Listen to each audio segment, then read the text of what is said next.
As an international speaker, Filipe has presented at major C++ conferences such as C++Con, Meeting, C++, and EMBO++. So, ladies and gentlemen, Filipe Mulode implementing large language model interface in pure C++. Big round of applause.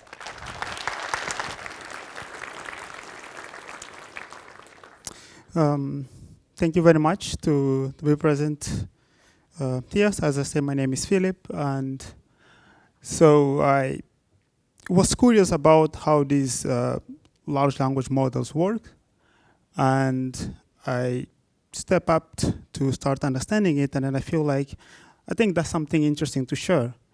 But at the same time, it's something extremely complex. I wouldn't say to just understand, but actually to teach. And doing it in like 45 minutes is extremely complex. But we will try, but I do have some expectations for the people that are attending the talk, which I will mention pretty soon. So why to understand large language models or generative AI is being used and applied to so many different fields like healthcare, finances, banking, logistics, and so many fields is being reshaped by AI.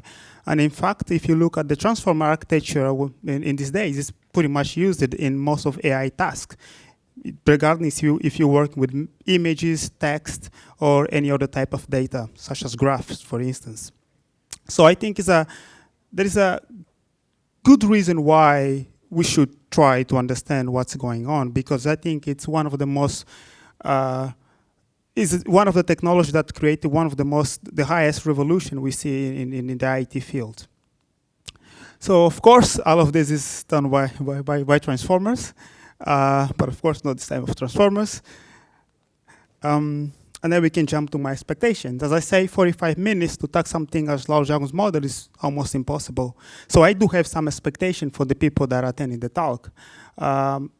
I'm assuming you have a good understanding of neural networks, I mean the basics of it, what exactly it is and what it does, and some of the components that composes neural networks, such as normalization, for instance, or softmax functions, because I will go a little bit faster over those because they are actually very straightforward.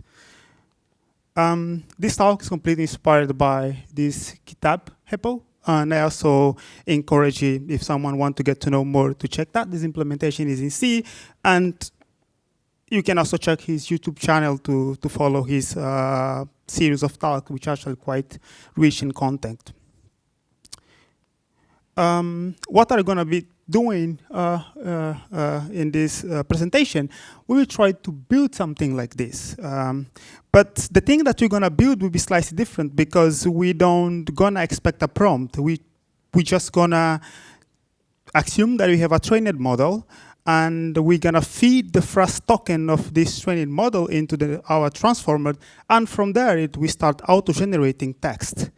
It's slightly different to the things we see in things like ChatGPT, but the difference is very small. It's just that we are omitting context, and we just let the model create some random stuff, but it arguably the same stuff to a certain degree. So it's just for simplicity, because there is the underlying technology and the things that you're going to apply to build something as llama is exactly the same. So example of something that you're going to build that you see most in your smartphones is basically when you try to predict the next word, and that's basically what large language models do. They just predict the next word and then take this word, feed it inside of the neural network, inside of the model again, so that it can increase the context and then predict the next word again. And we will see how it works in depth. So let me just set a little bit of timer so that I can know exactly where I am.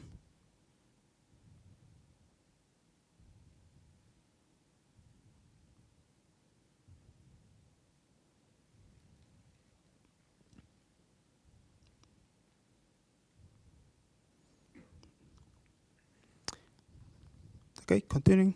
So that's the architecture that we're going to go through. This is the Llama 2 architecture. So we're going to we go through the layers, and we're going to explain what each layer is doing. As I said, some of these layers that are pretty well known, or assume that people with basic knowledge of neural network, we understand, and we go faster over them. So we go for the first one, which is basically embeddings. when we're talking about token embedding, basically the problem that embedding solve is, of course, we are talking about something that generates text, but computers don't understand text. So we need to find a bridge between text and numbers, which computers operate on. So that's basically what embedding does. So we start by creating a table, and we fill them with all the possible words that our model we can predict or use. It's the same as any language, for instance, the Polish language. You have all the words that are necessary for you to speak or that are valid in the Polish language. The same for a model, depending if it's English, Polish, or which language you're trying to create a model for. You also need to define the set of words that are valid for the model to use. So we group all these words into a table. And of course, we create indices to access these tables. But these are still so words. We still need to find a way to transform these words into numbers, which are things that computer understand. So this is an example, for instance, of a text. So this text that we have here is a text of this conference. And then you can see, for instance, the relationship between the text and the vector, for instance. The word welcome is mapped to the number 21829, for instance, and so on for the rest of the world. And we can go a little bit deeper into understand what exactly is going on. This is just an illustration, as you can see, that every word is mapped to a particular number. But one thing to understand is that models, they don't really see words in the way that we as humans do, for instance, right? It operates in a function of frequency of words so that it can create more context that makes the model more able to predict the next word. And is tightly connected to something that is called the context windows of large language models, which we will see later. Why is it important and why the model doesn't go exactly word by word, but actually try to find frequency words and merge them together to make them as a unique words, and then add this unique word back to the vocabulary of the language of the model. So this is an example, and the algorithm that does it is called the byte pair algorithm. For instance, we have the first word, we have like A, B, D, A, B, A, C. What this tokenizer we're gonna do is first we're gonna look for what's the most frequent two pair of letters that we see in the text, and you will see that it's AA. So you're gonna merge AA to a new word called Z. It will add Z to the vocabulary, and then we're gonna go back to the text and I'm gonna replace A by Z. And it's gonna iterate over and over till a particular number of words or tokens that we want to allow in our model. So you can look a little bit more deeper in this algorithm, how it works. There's a lot of contents as well. And after the talks, you can also come to me. I can point you directly to places where you can learn more about how this algorithm basically works. But that's what the algorithm does. So this is another illustration. We have I saw a cat as a word. So every, let's say, word that we have in the text that we feed to the model is mapped to a number. We take this number, we access the embedding table, and from the embedding table, we get something that is called the word vector. So we basically map a word to a number. We use this number as an index to a table, and then out of that table, that particular index, we get a vector that is a representation of that particular word. So this is an example, for instance, of the word king. This is an example of a real-world large language model trained on the text in the Wikipedia. You can see that these vectors are very, very, very, very big. And different fields of the vector represent different futures.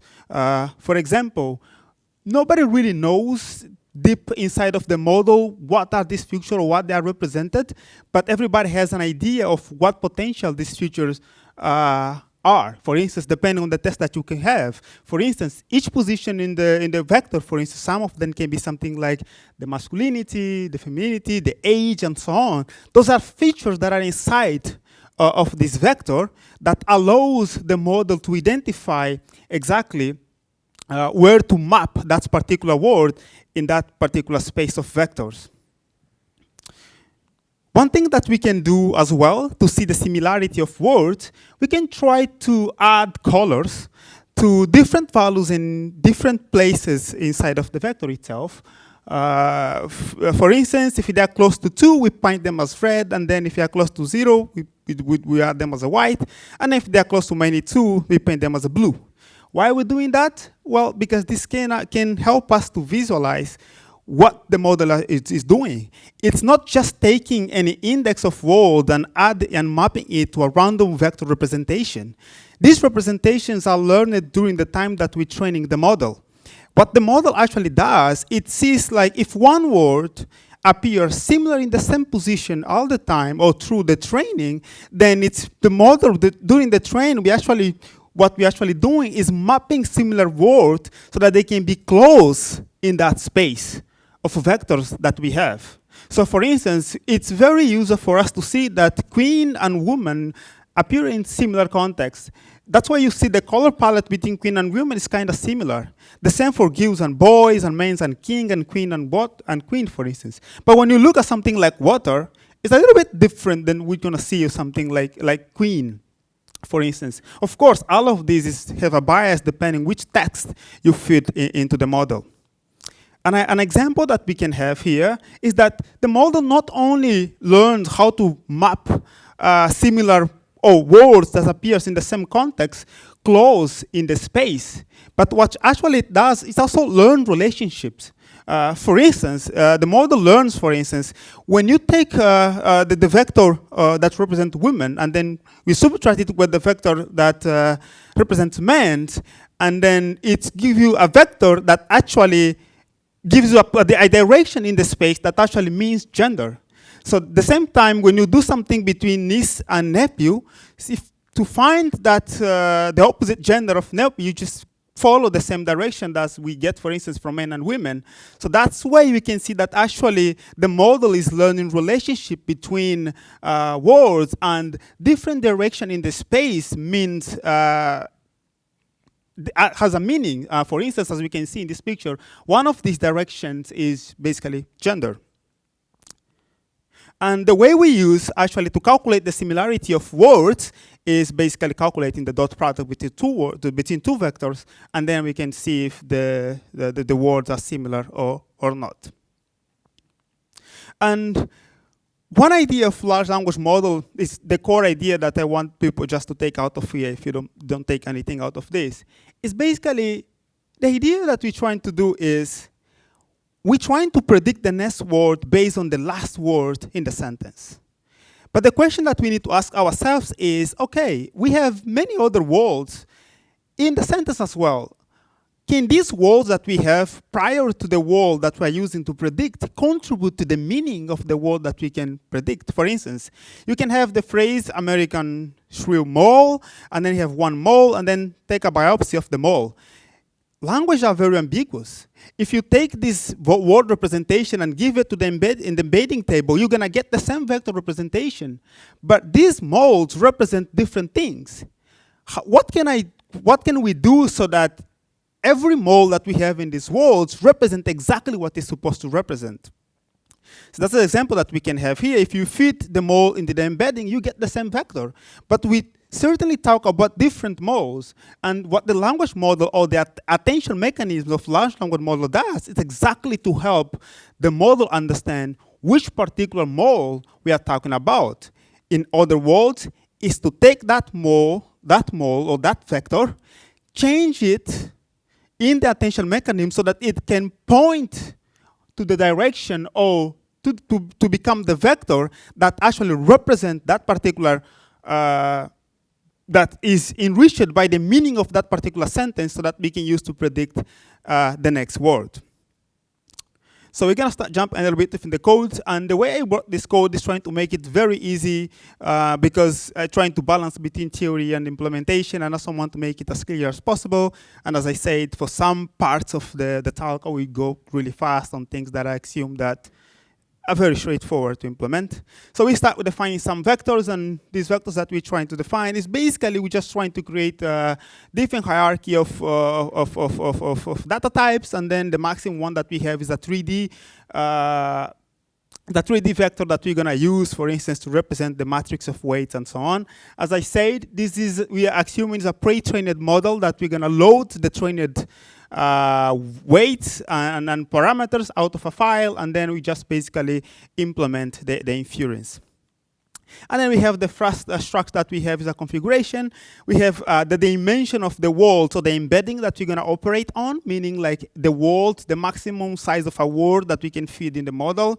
Then we have the hiding layers that you're going to be used inside of the deep neural network layer. And then we have the number of layers, because we have like a transformer layer, and then we can repeat and operate any times a particular context. And then we have the number of heads. It will be relevant when we talk about the multi-head attention. And then we have the vocabulary size, which is the number of words that our model can understand or predict. And then we have the sequence length, that means the context. What's the maximum size, let's say, of a paragraph, or how many words we can feed at the same time to the model. And then we have the transformer weights. Those are the weights of the model. We have the embedding table that came already with all the mapping between words to vec. And then we just basically access it by indexing it, and we get a particular representation of a word. We have the RMS attention weights. That are basically normalization weights for the attention layer and for the neural network, vanilla neural network layer. And then we have the weight for the carry, for the key, and for the value, and for the output. I'm sorry for the naming. I know it's not very convenient, but the problem is just with the slides. If the name becomes too big, and then I can't feed anything to the slide, and then just becomes a little bit too complicated. And then we have also the last weights for the normalization, and then the frequency are important for something that's called a rotary position embeddings that will become clear as we move forward. And then we have the room state. This is basically a cache that we accumulate to store values as we move through the neural network. As we say, because we operate in layers per block, and then we have multiple blocks, so that's the reason why it's important to have something, a structure like this, to keep up with what we have computed so far in the model. And there we go a little bit faster. What we do here in this function, just a utility function, just to resize the tensors, because initially they are not really defined what is the size of each of these vectors. So we just have these functions that basically initialize or resize these vectors. As I said, some things that we go faster, and if you're deeply interested, I can give you the slides so you can go a little bit into it to see it. But basically, we're doing just resizing vectors so that they become the proper dimension that we expect from them, according to the dimension of the model that we have, that we read from a file. And then we have this utility function, basically just a structure to basically resize in 3D vectors as well. We just go through every component of it, and then we resize it to be the size of the dim, which is the size of the word that we actually process in. And of course, we do the same for the weight to the tensors, and we do the same for 3D vectors. So just believe in me, they're just resizing the vectors so that we can have proper, let's say, size that we operate in. But as we go inside of the transformer, it becomes more clear and more easy to explain what's going on and why this vector has exactly these dimensions. And then the weights for the final neural network. The same for the rotary positioning code, which also will make sense as we move forward, because without context, it's hard to understand what rotary position embeddings are. And then we have another utility function. This basically is the function that we're going to use basically to read the weights from the file and load it to the proper vectors. As you can see, it's just really recursive functions that go independent of the dimension of the vectors. It goes till the bottom and recursively starts feeding, because down the structure, as you will see, any vector that we have in the model is basically a composition of the sequence length that we have inside of the model. And then this is just an example how you call it, and then how you initialize or load the weights from a file to the particular vectors. Okay.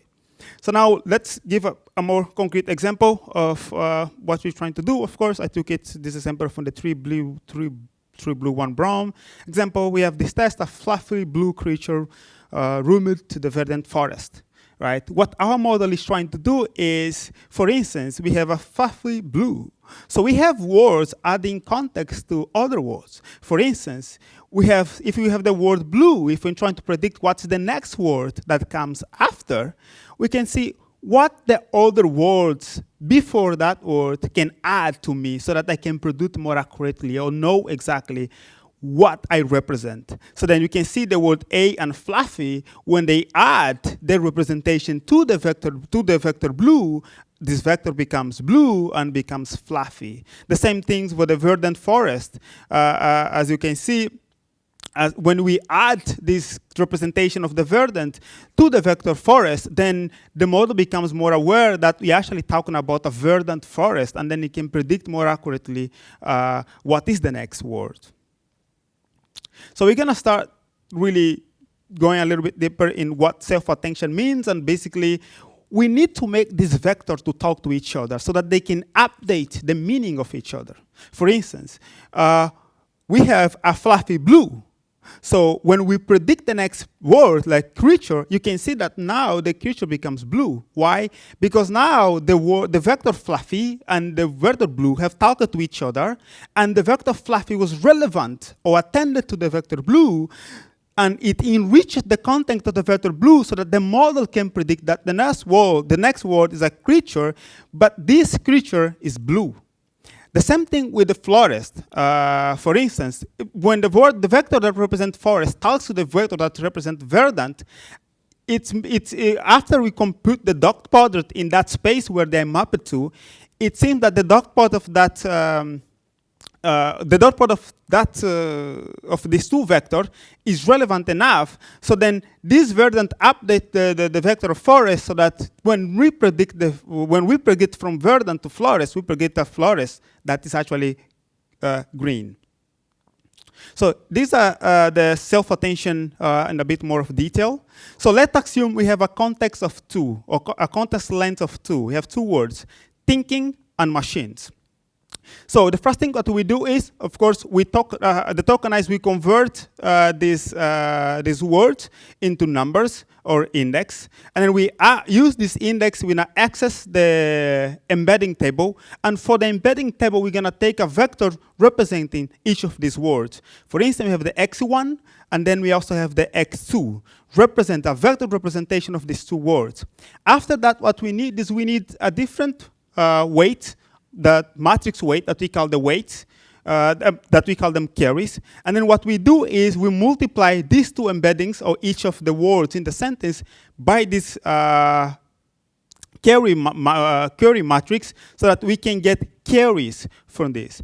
And it will become clear in a minute what we mean by carry. And the same thing we do for a different weight that's called the keys. We also multiply the embeddings, not the result of x by q, but the embedding with the vector, the keys matrix, so that we also get two different vectors for that. And also we have the values that we do the same. We get the embeddings of the two words, and then we multiply it by the weights of values, by the matrix of values, and we get two different vectors. And it will be clear in a minute why we need to do that, or why we're trying to do that. So what we have then, what we need to do is, we need to find a way to compute which word in the sentence is relevant to the other word. For instance, at this moment, I'm computing the word thinking, is the word that we feed it to the model. What I'm trying to figure out is, what are the other words that can actually enrich thinking so that the next word that I predict can be more accurate? Since at this moment, at this particular position, thinking is the only word that was fed into the model, so then we need to compute attention with the thinking itself. What we do is, we take the embedding of thinking, and we multiply it with the weight matrix, with the carry matrix. What are we doing? We're generating a carry. What a carry is doing is, I'm gonna ask for the rest of other words that comes before me, if they are relevant to me or not. But how do I ask it? I ask it by computing the dot product between my carry with their keys.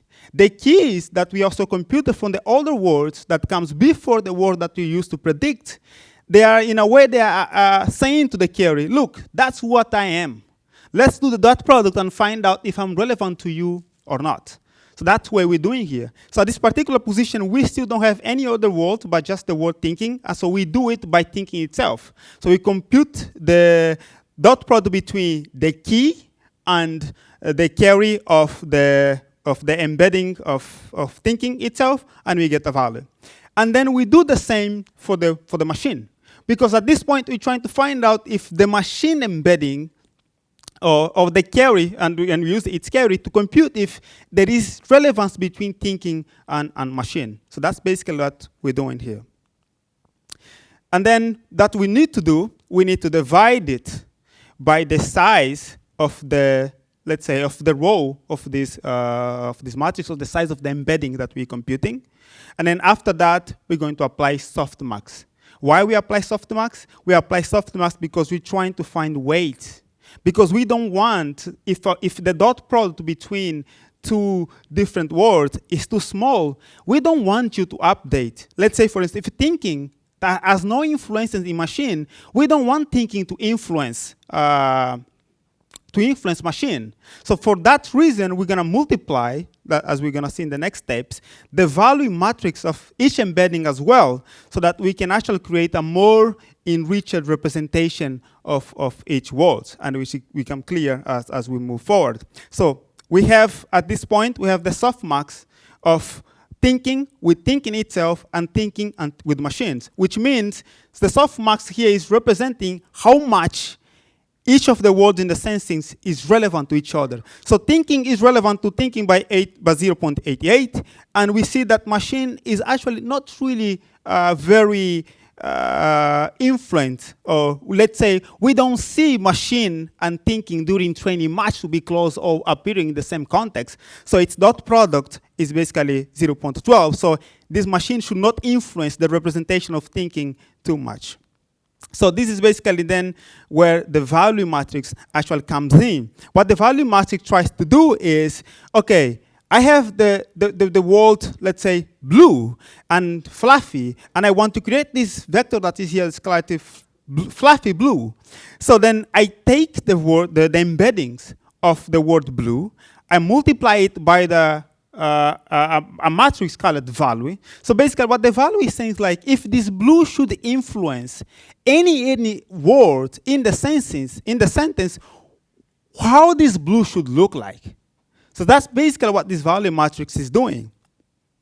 And we do that from the blue, and then we do that for fluffy, and then what we're gonna do is we're going to take the weight of thinking with thinking itself, in this case, and then what we're gonna do is we're gonna go to the, let's say, I think I misconfused the two examples around here. It makes it a little hard to understand. I'm sorry, I just realized it now. But explaining it a little bit different, we have thinking and the dot product with thinking itself, and we have a value.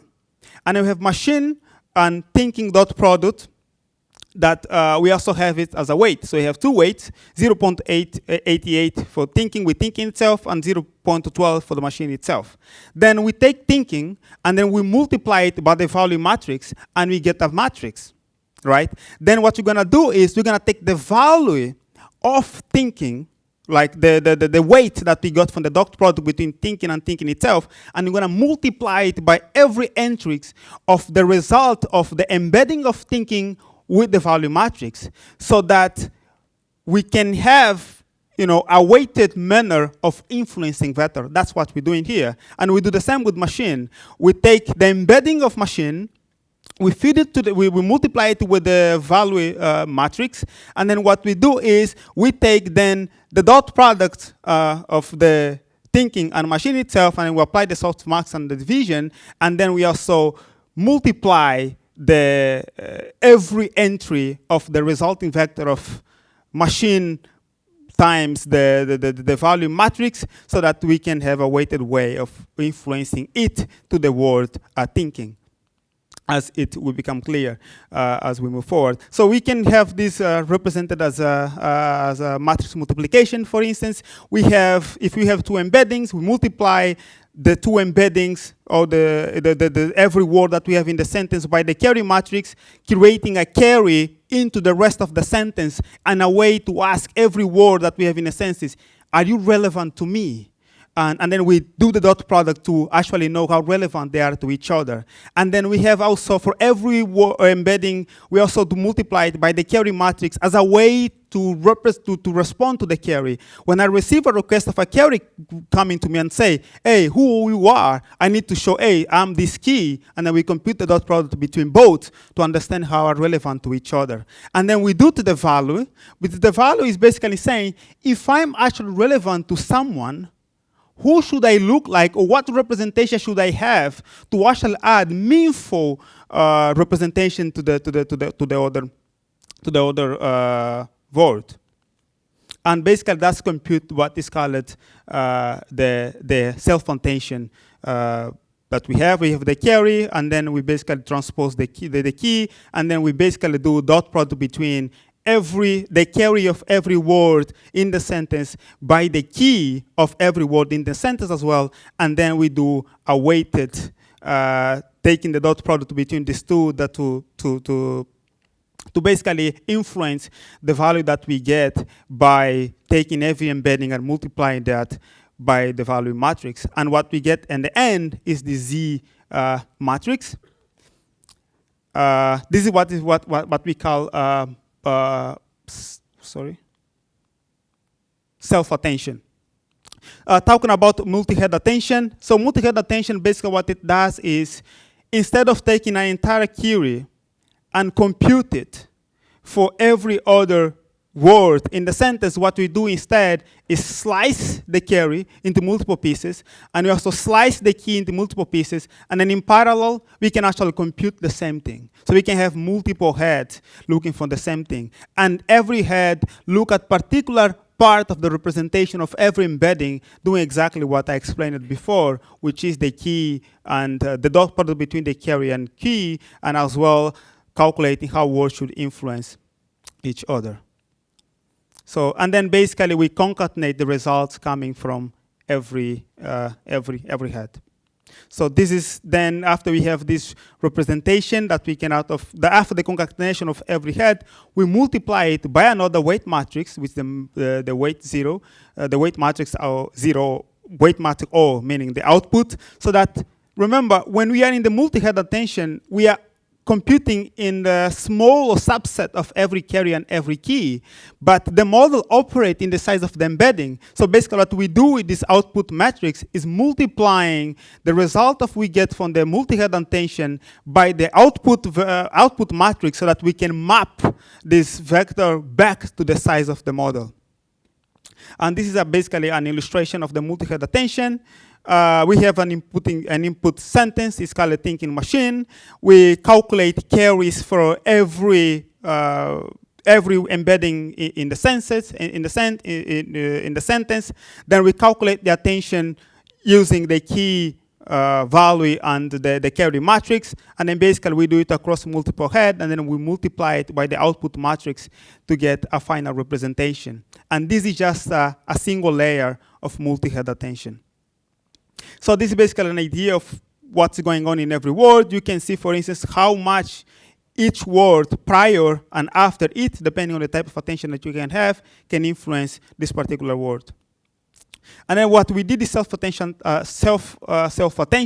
is when after and before words can influence every embedding in the sentence. But when you talk about masked self-attention, what we're actually doing is we don't want the word that comes after me to have any influence in me because of the way we train the model. We train the model in a way that every example, every word that we see, we decompose it in a way that every word actually is trained to predict the next word in the whole sentence so that they can influence each other much more, so that at the end, the last word is so enriched in content that can predict more accurately what is the next word. So, go a little bit faster. So we start implementing the transformer. Basically, what we define is a function. It receives a token index. It receives a token position, receive the configuration struct that we talked before, and then we have the run state to keep up the state of the transformers, and then we also receive the weight that we loaded from the files.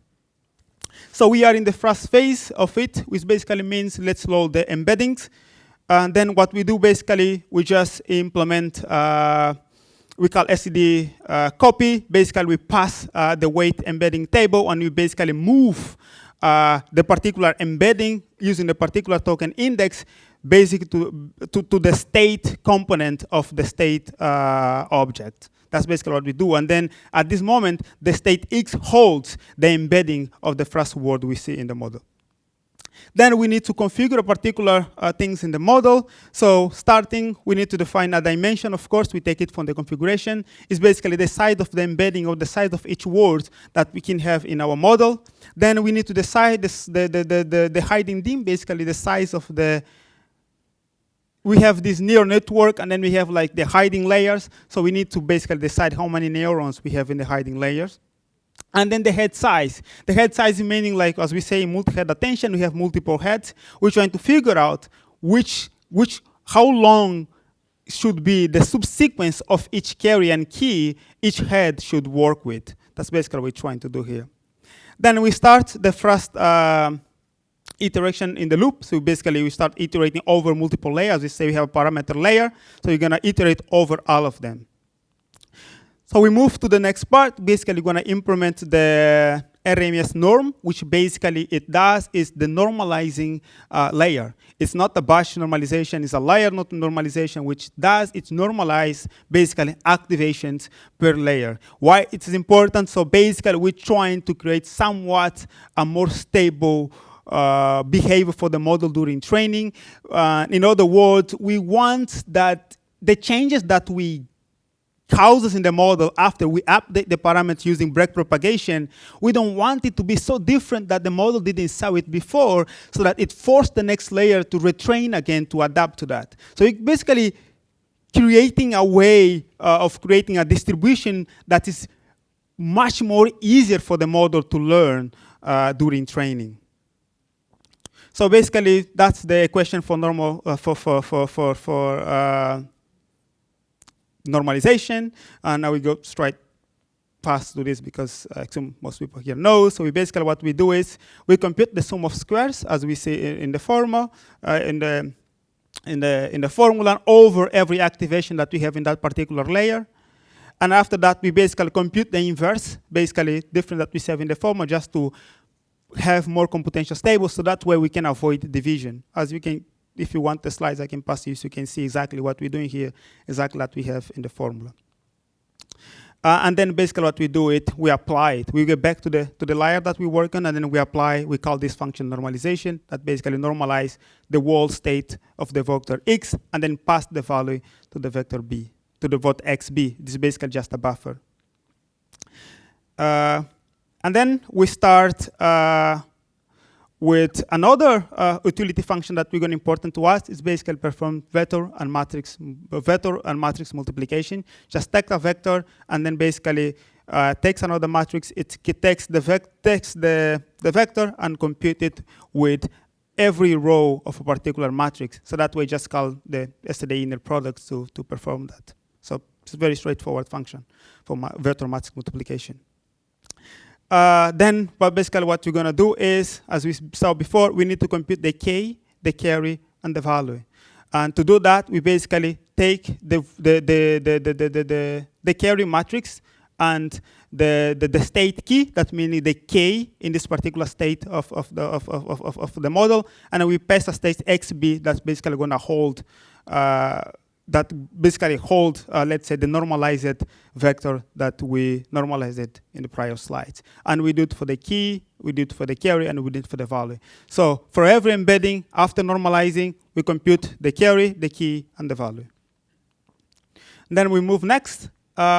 It's something, as I will say, everything in this particular layer is a field of research. You can go 2-3 hour lecture in the end of this.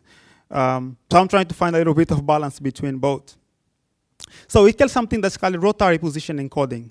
So why rotary position encoding is important? As you see, when we feed, if I feed to the model, I like you, and I feel like, and then I will feed the same word in a very different manner, changing the word like elsewhere, like we have the same representation, because the model doesn't have any notion of position in the world.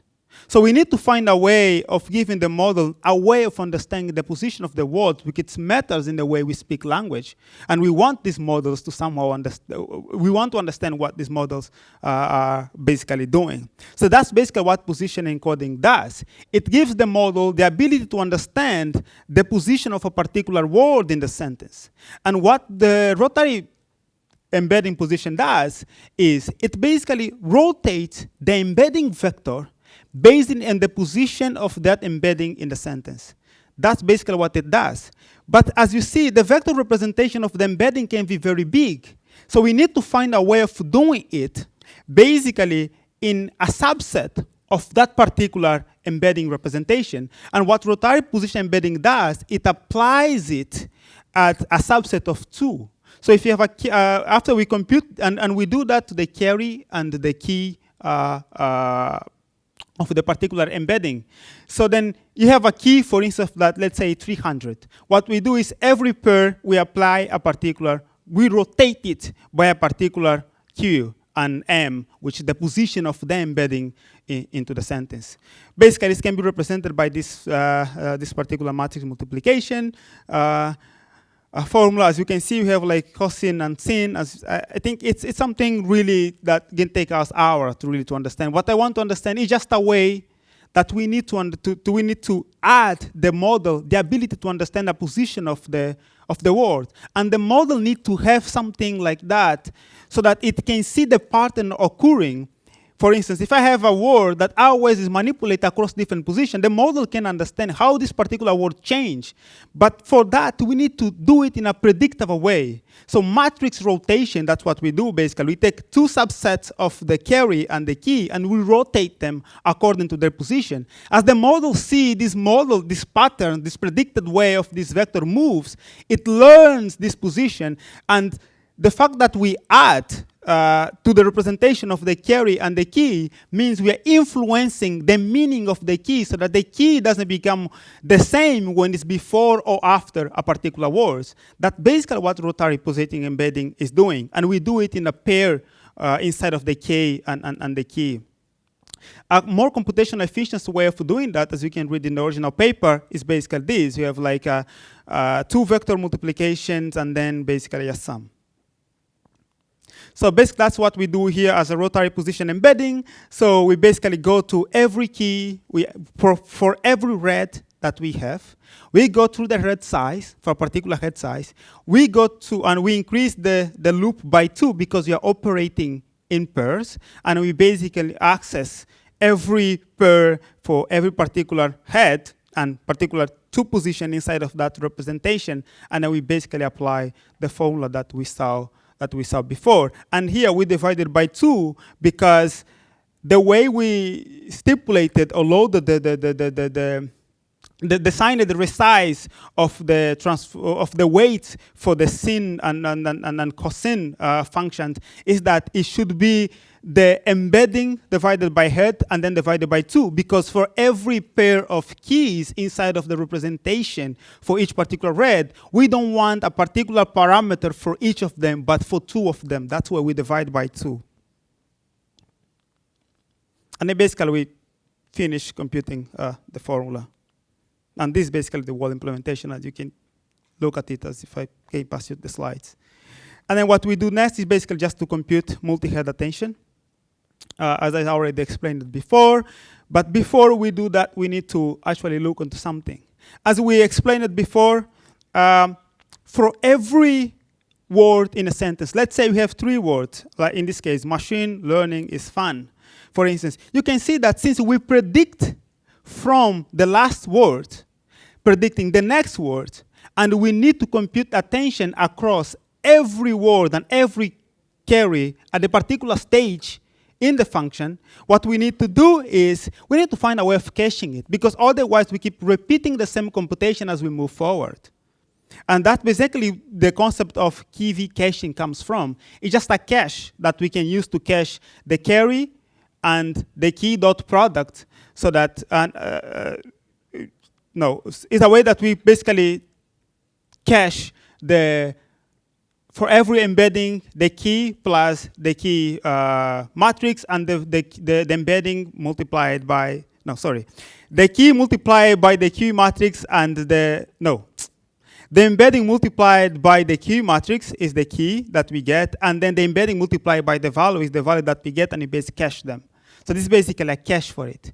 Because we move forward, we don't want to keep repeating, since we just need the carry and key and value for the next word, and not for the word that we already computed. So just basically caching it.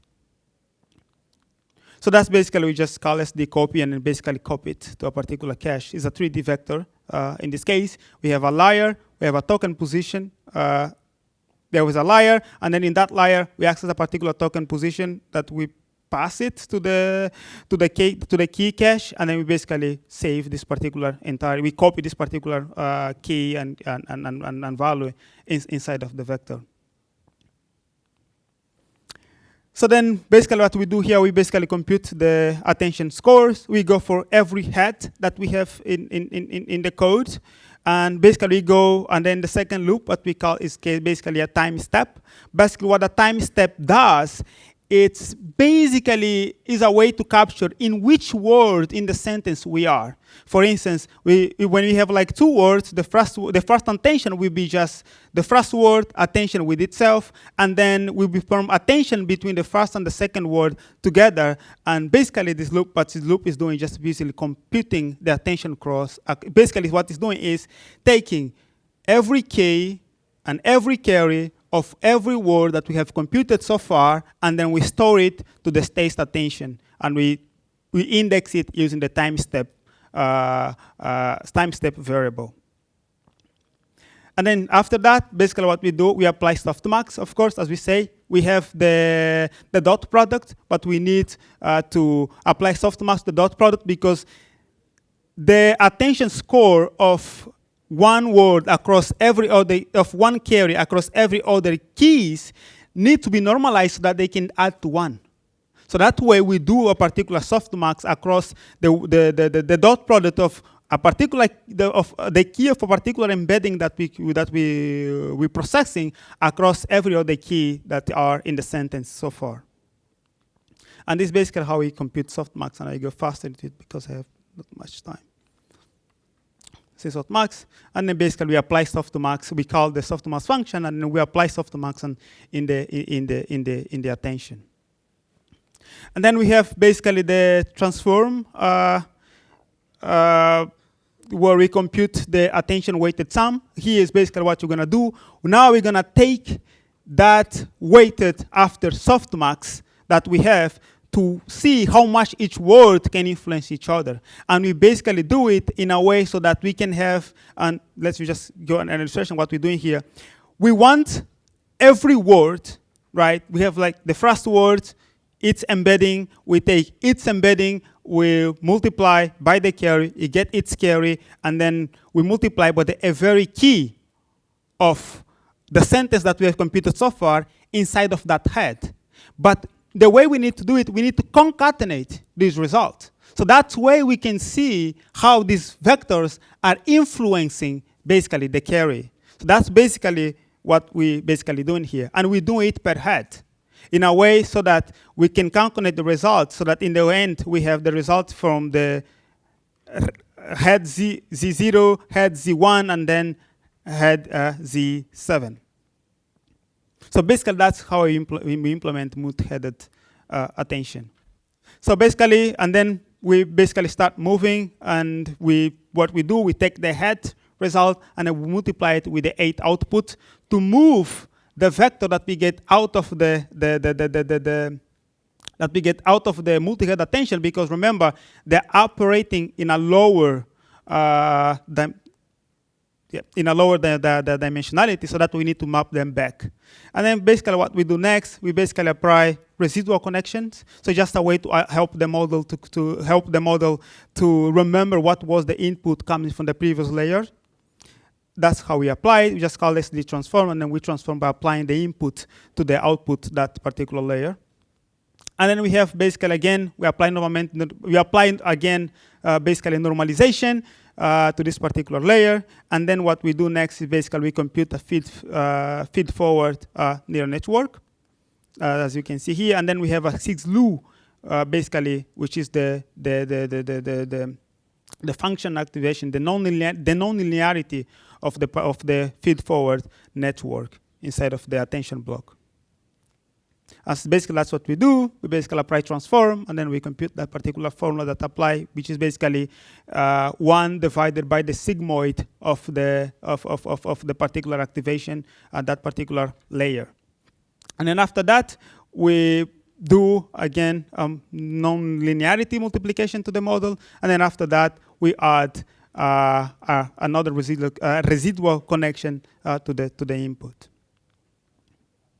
And then after that, what we have done, basically we get iterating multiple times, depending on the parameter of the model. That can be basically how much time we have, or how many attention blocks we have. And for particular input, we go through all the attention blocks that we have in the model.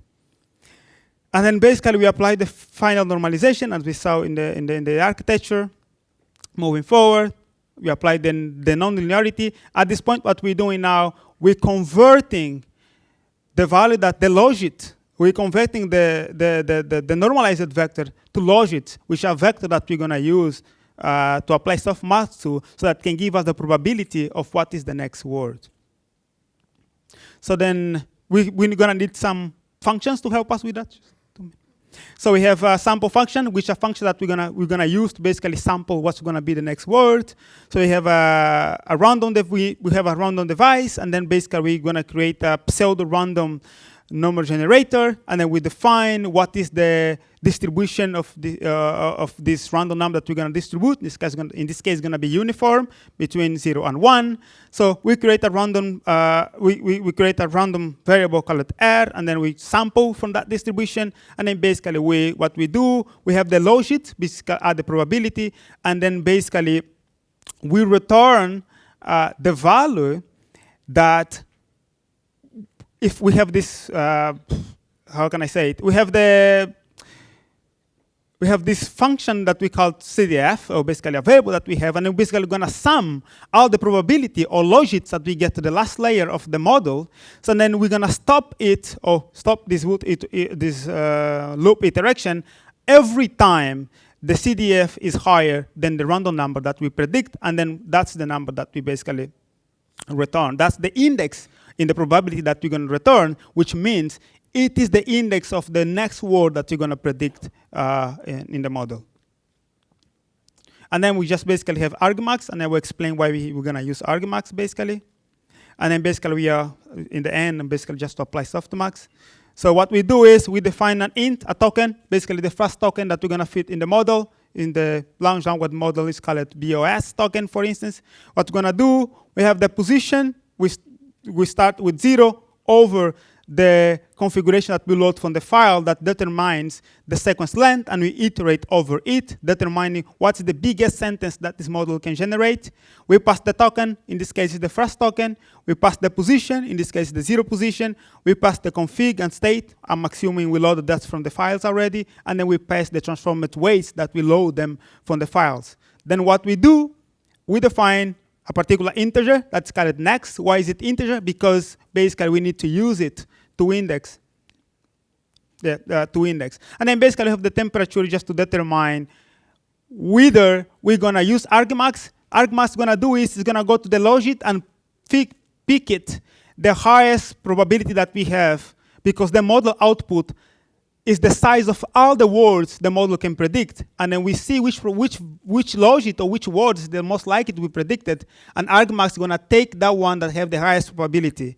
So if we want this, we can always have the model that predicts the highest probability, but not what happened in practice. What we do in practice is basically we add a function, a variable called temperature that determines that the model don't actually always take the highly liked or the logit with the highest probability, but it can sample, and so it adds a little bit of randomness of the word that we can predict, and basically we predict that word, and then we feed it back to the transforming function. Is that where we keep generating until we finish until we reach the length of the function, or the model predict it as the end of the function, basically. Okay. And with that, I conclude my talk. Thank you. Thank you very much. Now it's time for a quick round of Q&A. If you have a question, please raise your hand up. Please raise your hand. Okay, we have a question there. Yes, at the back of the room.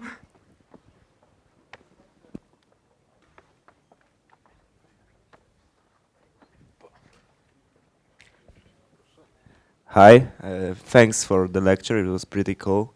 But I think the time was too low to tell everything about what you want to say. And I have a question,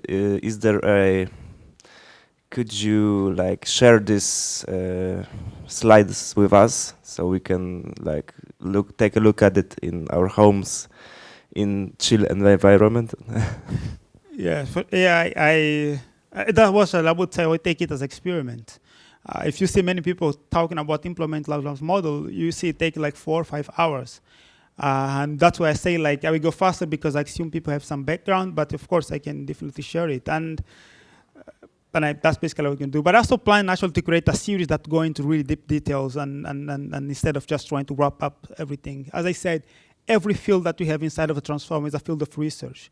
Things like rotary position encoding, it hurts my feelings to talk it that way because it's such a beautiful concept. And I would like to go even more deeper into each of them, for instance. But of course, I can't really share, and I'm sorry if I went too fast today.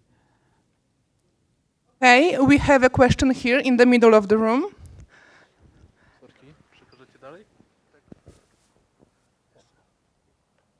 Hi, thank you for the talk. It was great.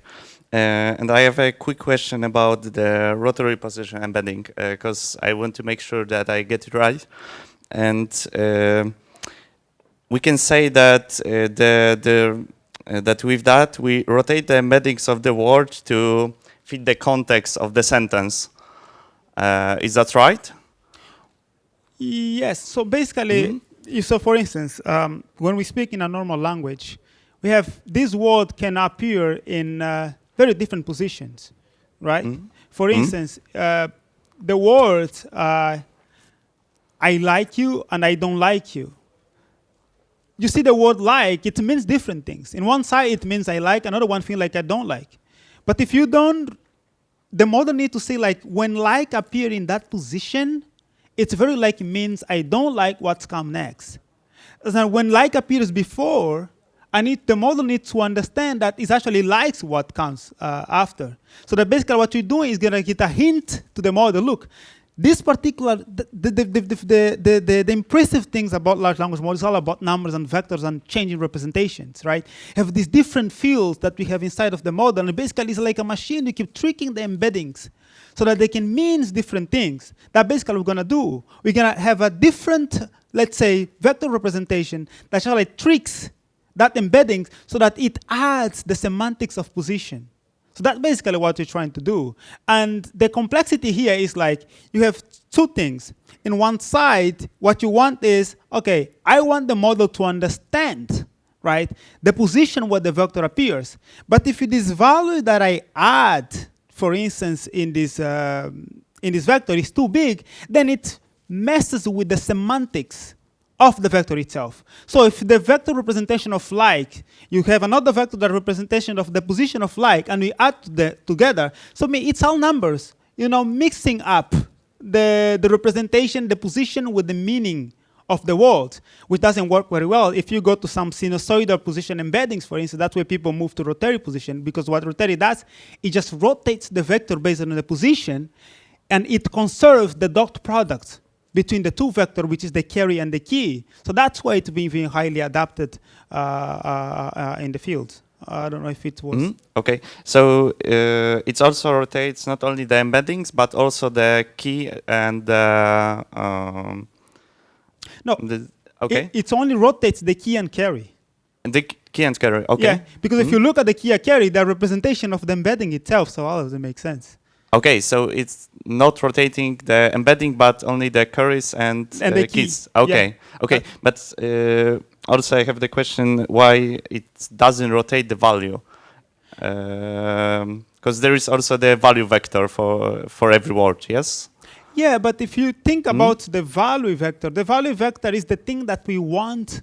For instance, if you have this word, let's say, the cat is blue, for instance, right? I would take the word, I will take the vector Kate, and I will multiply it by value, and we have a value. That makes it seem like if blue is about to be meaningful to someone, right? That's what blue should look like. And then we know that it's to be influenced to cat. But why is it influenced in the position? There is no notion really of position. We don't care about position. We care about influencing now. The position was captured before, which is the key in the query, which you used to do the dot product. That's where we want to find the relevance. And the relevance is in the relevance where position matters, not the value that we want to use to influence the actual embedding, so that it can be more meaningful and useful to predict the next vector or the next word, for instance. Like, you see, the value doesn't have no notion of position because it's not part of the equation that we use to determine how much one word should influence the other. It's actually the result plus, of course, the softmax weighted of this value that we use to determine how much you should influence, but not really otherwise. There is not really a need for the value because it's like the result, or basically the award of the dot product between the query and key to determine, basically that we're going to determine how much this value will be used to influence the next word. So it comes much after. At this point, we are already computing the query and key to find the similarity, so I don't see why it should be used in the care. That's why it's not used, because it's not really relevant for that equation. Okay, thank you so much. Thank you very Beautiful much. concept.